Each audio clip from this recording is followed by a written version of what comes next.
Bismillahirrahmanirrahim. Assalamualaikum warahmatullahi wabarakatuh. Alhamdulillahi wassalatu wassalamu ala rasulillah wa ala alihi wa sahbihi wa mawalah. La hawla wa la quwata illa billah. Allahumma fasalli wa sallim ala nabiyyina Muhammadin wa ala alihi wa sahbihi ajma'in. Amma ba'du. Perkenalkan, nama saya Muhammad Fazri, semester 4 dari Prodi Ilmu Al-Quran dan Tafsir. Insyaallah pada kesempatan kali ini saya akan sedikit menjelaskan tentang konsep khalifah di dalam Quran surat As-Sadd ayat 26. Tidak lain dan tidak bukan tugas ini untuk menunaikan tugas UTS, ujian tengah semester, pada mata kuliah studi naskah tafsir di Indonesia dengan dosen pengampu yaitu Al-Ustadz Dr. Mukhrij Sidki MA hafizahullah ta'ala. Baik, di dalam Quran surat As-Sadd saya di sini menjelaskan tentang tafsiran Buya Hamka, yakni tafsir Al-Azhar dengan karya dari beliau yaitu Buya Hamka, dengan nama aslinya yaitu Haji Abdul Malik Karim Amrullah atau yang biasa kita kenal dengan Buya Hamka, dengan tafsiran yaitu dari kitab tafsir Al-Azhar. Mengapa dinamakan tafsir Al-Azhar? Karena sama dengan nama masjid yang didirikan olehnya di Kebayoran Baru, nama yang ditunjuk oleh Syekh Mahmud Saltut dengan harapan agar benih keilmuan dan pengaruh intelektual tumbuh di Indonesia. Wallahu a'lam. Taib, pada Quran surat As-Sadd yang berbunyi yaitu A'udzubillahi minasyaitonirrajim, Bismillahirrahmanirrahim. Ya Dawud, inna ja'alnaka khalifatan fil ardi fahkum bainan nasi bil haqq wa la tattabi'il hawa fayudillaka an sabilillah. Innal ladzina yadhilluna an sabilillahi lahum 'adzabun syadidun bima nasu yaumal hisab. Sadaqallahul azim.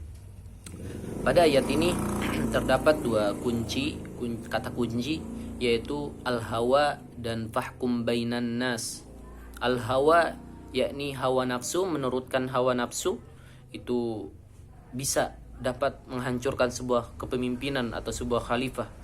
Dan yang kedua yaitu fahkum bainan nas. Fahkum bainan nas di sini jika kita tidak berbuat rata dalam menghukumi, tidak setara dalam menghukumi para manusia-manusia ketika kita menjadi pemimpin, maka di satu sisi artinya ada yang terzolimi oleh kita, maka itu tidaklah terdapat keadilan di dalam suatu kepemimpinan tersebut atau suatu kekhalifahan tersebut.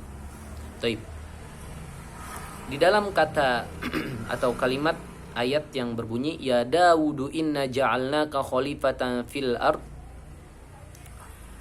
terdapat dua poin, yaitu yang pertama, makna yang dekat dengan khalifah ialah pengganti atau pelaksana Adam sebagai bapak pertama dari manusia, dianggap sebagai khalifah Allah di muka bumi yang Allah anugerahkan kepadanya akal. Yang kedua yaitu Daud sekarang ini sebagai menjadi generasi penerus khalifah terdahulu. Kedudukannya sebagai khalifah bukan semata-mata menjadi rasul atau nabi saja, akan tetapi amanah tersebut haruslah berjalan dengan baik sesuai dengan yang Allah perintahkan kepadanya. Selanjutnya yaitu pada ayat fahkum bainan nasi bil haqq, maka yang artinya maka hukumilah di antara manusia dengan benar. Hukum yang benar ialah hukum yang adil.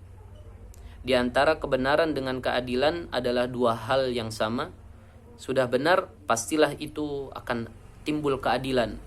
Kalau sudah adil, maka pasti benar. Selanjutnya, yakni wala tattabi'il hawa, dan janganlah engkau menurutkan hawa nafsu. Hawa, berturutkan hawa. Hawa ialah kehendak hati sendiri yang terpengaruh oleh rasa marah atau kasihan, hiba atau sedih, dendam atau benci. Dalam bahasa lain, hawa ialah emosi atau sentimental.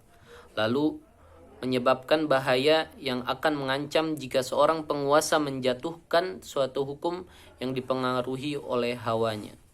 Selanjutnya yaitu fayudillaka an sabilillah, yang artinya niscaya dia akan menyesatkan engkau dari jalan Allah.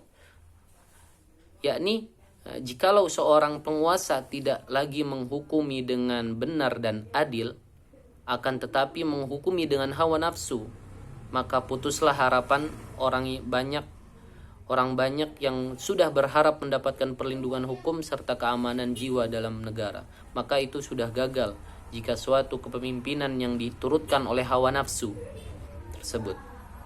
Selanjutnya yang terakhir yaitu innal ladzina yadhilluna an sabilillahi lahum adzabun syadidum bima nasu yaumal hisab.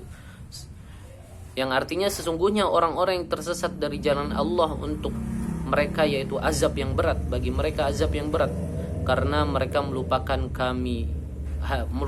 hari perhitungan.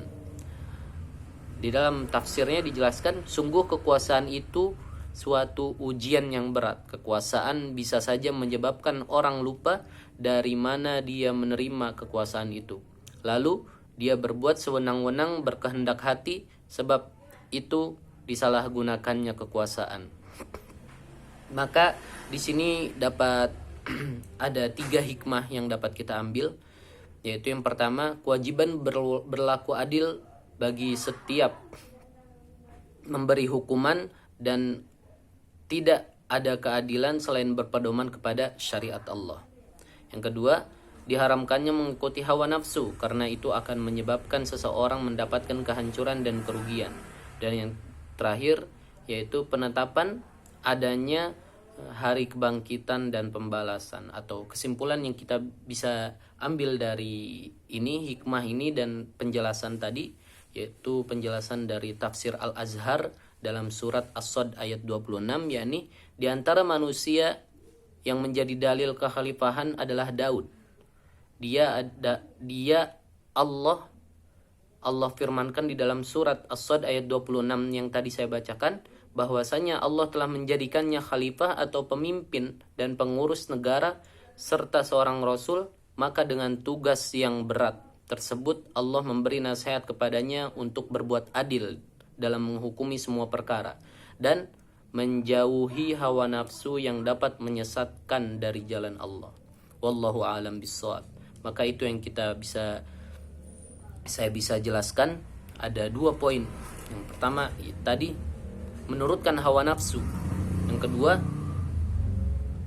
fahkum bainan nasi bil haq, menghukumi manusia dengan keadilan itu perlu.